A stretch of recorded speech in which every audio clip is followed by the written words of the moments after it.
ഇതൊരു ടേബിൾ പോലെ എഴുതാനാണ്. എഴുതിക്കോളാം. റെഡ് ഷർട്ട്സ് ബ്രാക്കറ്റിൽ റെഡ് കോട്ട്സ് എന്ന് എഴുതിക്കോളൂ. റെഡ് കോട്ട്സ് ഹൈഫൺ എന്താ ഗരിബാൾഡി ഹൈഫൺ നാഷണലിസം. വേറെ ഒരു ഇസങ്ങളും ഇല്ലേ. നാഷണലിസം മനസ്സിലാവാൻ പ്രയാസമുള്ളവർ പാട്രിയോട്സ് എന്ന് എഴുതിയാൽ മതി. രാജ്യസ്നേഹികൾ അത്രേ ഉള്ളൂ.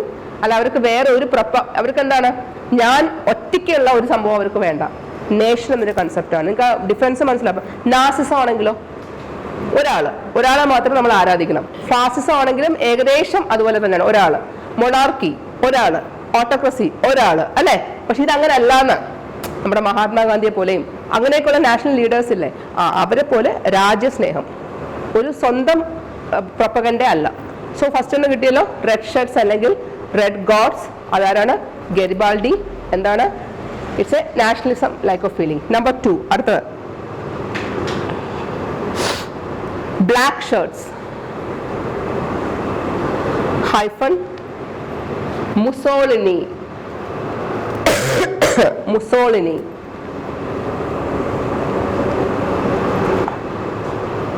ഹൈഫൺ എന്താണോ? Fascism. Next is brown shirts Hitler. Nazism. രണ്ടും ബി ആണ്. മുസോളിനിയുടെ ഹിറ്റ്ലറിന്റെ ബി ആണ്. ബ്ലാക്കും ബ്രൗണും. ഓക്കെ, ബ്ലാക്ക് ഷർട്ട്സും ബ്രൗൺ ഷർട്ട്സും. Next is blue shirts.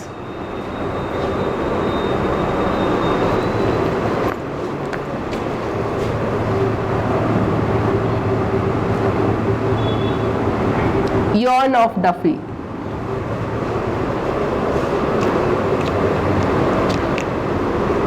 ഇത് കോസി ഫാസിസമാണ്. മുഴുവനായിട്ടുള്ള ഫാസിസം അല്ല, കോസി ഫാസിസം. QUASI കോസി ഫാസിസം. നിങ്ങൾ ആദ്യം എഴുതിയില്ലേ, ഫസ്റ്റ് എഴുതിയില്ലേ, അതിന്റെ അറ്റത്ത് എഴുതുക ഇറ്റലി. അല്ലേ അത് സ്ഥലം? ഗരിബാൾഡിയുടെ സ്ഥലം ഇറ്റലി അല്ലേ? രണ്ടാമത് എന്താ എഴുതിയ നിങ്ങൾ? മുസോളിനി അല്ലേ എഴുതിയ? അതും ഇറ്റലി. Mussolini Italy. ഈ പറയുന്ന നമ്മുടെ ഗരിബാൾഡിയുടെ റെഡ് ഷർട്ട്സിൽ നിന്ന് പ്രചോദനം ഉൾക്കൊണ്ടാണ് മുസോളിനി എന്തുണ്ടാക്കുന്നത്? Black shirts. പക്ഷേ മുസോളിനി വെറും ഒരു ഗുണ്ടയാണ്, ഗരിബാൾഡി ഒരു രാജ്യസ്നേഹിയാണ്. അതെപ്പോഴും അങ്ങനെ ആയിരിക്കുമല്ലോ. നമ്മൾ എന്താ പറയുക, ഏറ്റവും ടോപ്പ് ബ്രാൻഡ്സിന്റെ എന്തുണ്ടാ സെക്കൻഡും തേർഡും ഫോർത്തും ഫിഫ്ത്തും സിക്സ്തും ക്വാളിറ്റി സാധനങ്ങൾ ഇറക്കാറില്ലേ? വളരെ ഒരു നാണമില്ലാതെ ഇറക്കാറില്ലേ? അതുപോലെ. സോ നിങ്ങൾ വിചാരിക്കുന്ന ഒരു ആളല്ല ഹിറ്റ്ലർ, നിങ്ങൾ വിചാരിക്കുന്ന ഒരു ആളല്ല മുസോളിനി. രണ്ടുപേരും ബേസിക്കലി ഗുണ്ടാസ്, ഗുണ്ടാ രാജാക്കന്മാർ. പിന്നീട് എന്താവുന്നത്? MLA MB ഒക്കെ ആവൂലേ? ആന്ധ്രാപ്രദേശിലൊക്കെ നമ്മൾ കാണാറില്ലേ? അതുപോലെ. ശരി, നെക്സ്റ്റ് ഈസ് ലാസ്റ്റ് വൺ. ഇത് ഓക്കെ. പിന്നെ കഴിഞ്ഞിട്ട് ഹിറ്റ്ലറിന്റെ അവിടെ എന്താ എഴുതാ? ജർമ്മനി. അടുത്ത യോയിനോ ഡഫിയുടെ അവിടെ എഴുതാ? അയർലൻഡ്. ഇനി അവിടെ 2 വരി വിട്ടിട്ട് നിങ്ങൾ ടേബിൾ വരച്ചിടുക. കാരണം എവിടെയെങ്കിലും ഇങ്ങനെ വല്ല ഷർട്ടും ബനിയനൊക്കെ കിട്ടിക്കഴിഞ്ഞാൽ എടുത്ത് എഴുതുക കേട്ടോ, ചോദിക്കാൻ ചാൻസ് ഉണ്ട്. വരച്ചിടുക. ഇനി നമ്മൾ റഷ്യൻ റവല്യൂഷൻ പഠിക്കുമ്പോൾ പഠിക്കുന്നുണ്ട്. റെഡും വൈറ്റും പഠിക്കുന്നുണ്ട്. മെൻഷെവിക്സും ബോൾഷെവിക്സും അല്ലേ?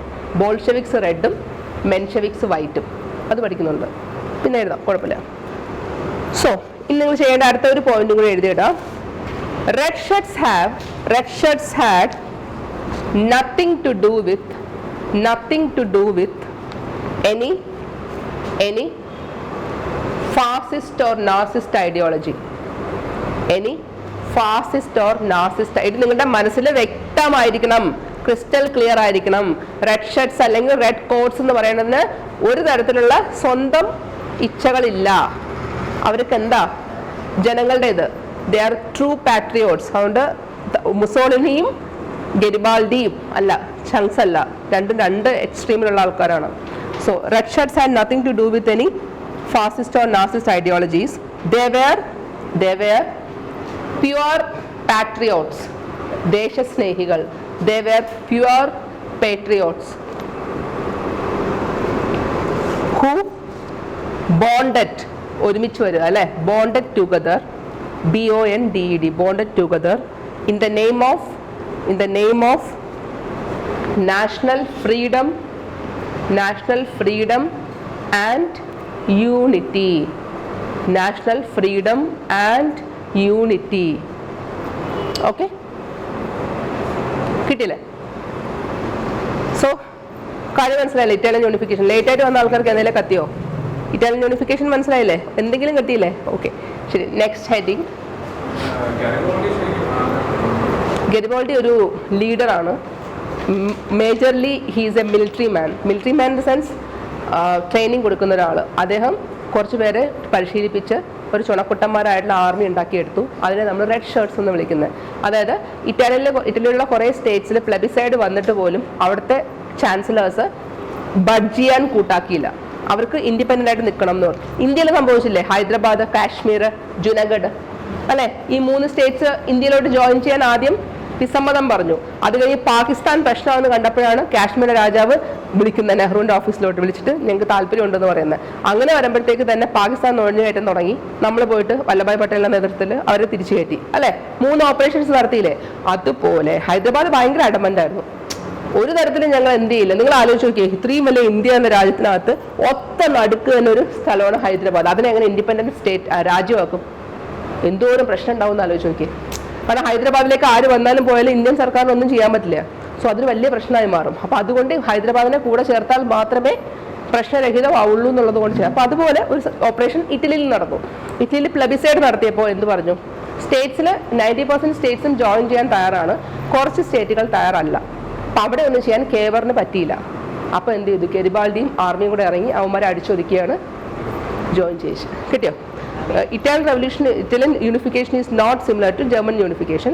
ജർമ്മനിയിൽ ബിസ്മാർക്ക് മാത്രമാണ് മേജറായിട്ട് കളിച്ചത്. ഇറ്റലിയിൽ 3 പേര് കളിച്ചു. ഒന്ന് മസിനി, അത് കഴിഞ്ഞ് കേവർ, അത് കഴിഞ്ഞ് ഗരിബാൾഡി. മോനെ ചോദിക്കും.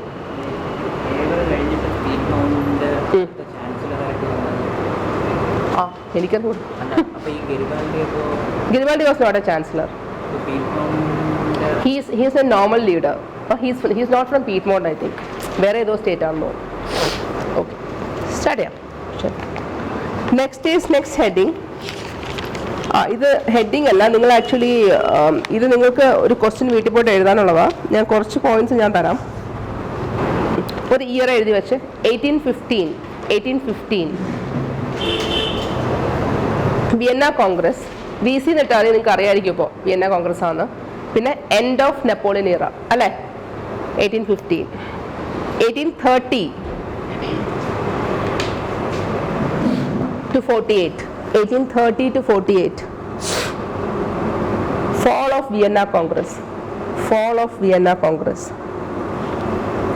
1854. Crimean War. 1859. അല്ല 58 എന്ന് എഴുതിക്കോ. 58. Lombardy joined. അത് ഇമ്പോർട്ടൻറ്റ് സ്ഥലം ഇൻ ഇറ്റലിയാണ്. joined. 1860. Naples, Sicily joined. ഇവരൊക്കെയല്ലേ മാറി നിന്ന സ്ഥലങ്ങൾ. Naples, Sicily joined. 1866. Venice joined. Venice അല്ലേ, വെനിസ് joined. 1870 അവസാനം ജോയിൻ ചെയ്ത് റോമാണ്. റോമൊക്കെ തുടക്കത്തിൽ മാറി നിന്ന സ്ഥലങ്ങളാണ്. Rome joined. ശരിയല്ലേ? അതോടുകൂടി റോമിനെ ക്യാപിറ്റലാക്കി അവർ എന്ത് ചെയ്തു? കിങ്ഡം ഓഫ് ഇറ്റലി ഉണ്ടാക്കി. ശരി, നെക്സ്റ്റ് എഴുതാ.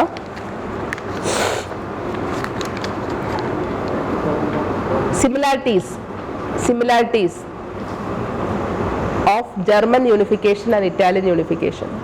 Similarities of German unification and Italian unification. എന്താ നിങ്ങൾക്ക് അറിയാവുന്ന സിമിലാരിറ്റീസ് പറഞ്ഞേ? രണ്ടും തമ്മിൽ എന്തൊക്കെ സിമിലാരിറ്റീസ് ഉണ്ട്? രണ്ടിലും യൂണിഫിക്കേഷന്റെ പ്രോസസ്സ് തുടങ്ങി വെച്ചത് മോസ്റ്റ് പവർഫുൾ സ്റ്റേറ്റ് ആണ് അല്ലേ? ഒരിടത്ത് പ്രഷ്യ, വേറെടുത്ത് പീറ്റ്മോണ്ട്. പിന്നെ വേറെന്താ? രണ്ടുപേരുടെ യൂണിഫിക്കേഷന്റെ കോസ് സെയിം ആയിരുന്നു അല്ലേ? കാരണം ജർമ്മൻ ഫുൾ ജർമ്മൻ റൈസാണ്, ഇറ്റലി കംപ്ലീറ്റ് ഇറ്റാലിയൻ റൈസാണ്, അതിന് സംശയമില്ല. അത് അല്ലാതെ ഇറ്റലി മിക്സ് ഓഫ് പീപ്പിളും ജർമ്മനി മിക്സ് ഓഫ് പീപ്പിളും അതിൽ കുറേ പേരെ ഒഴിപ്പിക്കുക, അവരെ സിവിൽ വാർ നടത്തുക, അങ്ങനെയൊന്നും അല്ലല്ലോ. എല്ലാത്തിൻ്റെയും ബേസിക് കോസ് ഒന്നാണ്. പിന്നെന്താ? ഓസ്ട്രിയ രണ്ടിൻ്റെയും എതിരായിരുന്നു. ഓക്കെ. പിന്നെ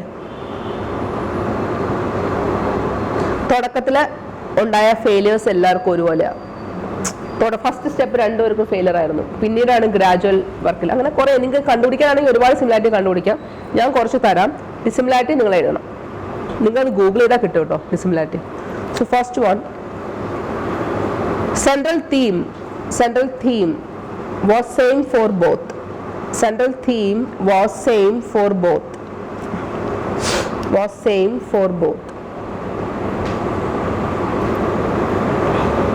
That is struggle for and attainment of national unity. Struggle for and attainment of national unity. Number 2, both countries began the period in disunity.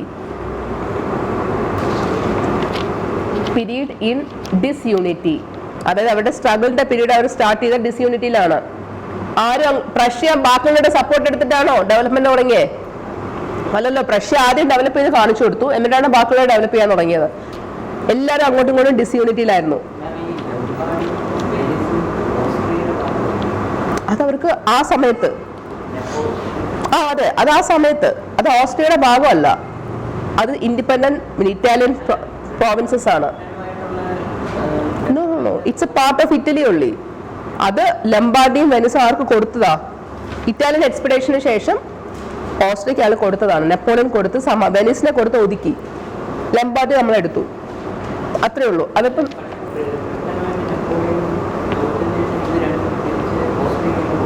കൊടുത്തു. പക്ഷെ അതിപ്പോ എന്താണ്, ഓസ്ട്രിയക്ക് ഇപ്പൊ ഒന്നും ചെയ്യാൻ പറ്റില്ലല്ലോ. ഞാനിപ്പോ ഇത്ര എക്സാമ്പിൾ ഞാൻ പറഞ്ഞുതരാം. കേരളത്തില് തിരുവനന്തപുരം അല്ലെങ്കിൽ എറണാകുളത്ത് ഒരു കളമശ്ശേരി, ആ പാർട്ട്, ഈ രണ്ട് പാർട്ടും നോക്കാൻ വേണ്ടിയിട്ട് നമ്മൾ ശ്രീലങ്കൻ ഗവൺമെന്റിനെ ഏൽപ്പിച്ചു എന്നതേ ഉള്ളൂ. അപ്പൊ കേരള യുണൈറ്റ് ആയപ്പോഴത്തേക്കും നമ്മൾ എന്ത് ചെയ്തു?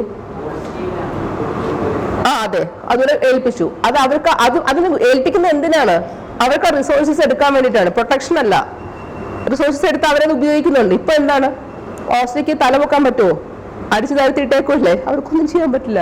ഇറ്റലിക്കുള്ള അവകാശപ്പെട്ട സ്ഥലങ്ങളാണ് അത് തിരിച്ചു കിട്ടി. That's it. So both countries began the period in disunity,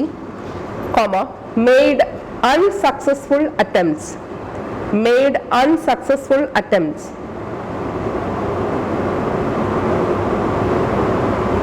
and finally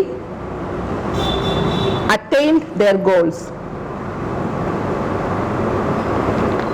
almost at the same moment with military operations.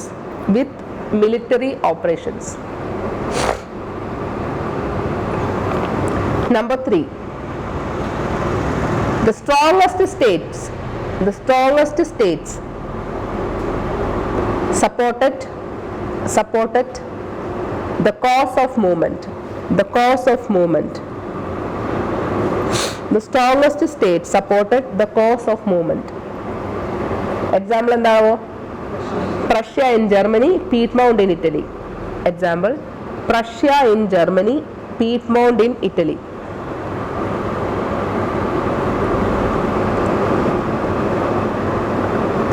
Influence of individual personalities.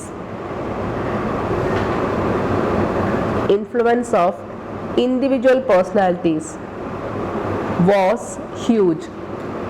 huge. Example, Bismarck in Germany, Cavour in Italy.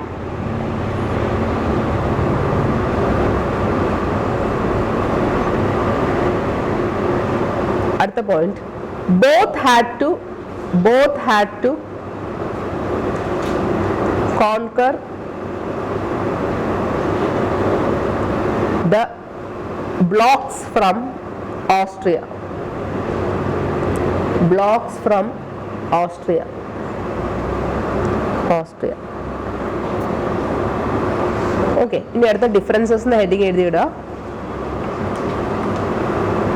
അതൊന്ന് ഒരു 3-4 പോയിന്റെങ്കിലും നിങ്ങൾ എഴുതി വെക്കണം, കാരണം ചോദിക്കാൻ chance ഉള്ള question ആണ് അതുകൊണ്ട്. ഓക്കെ.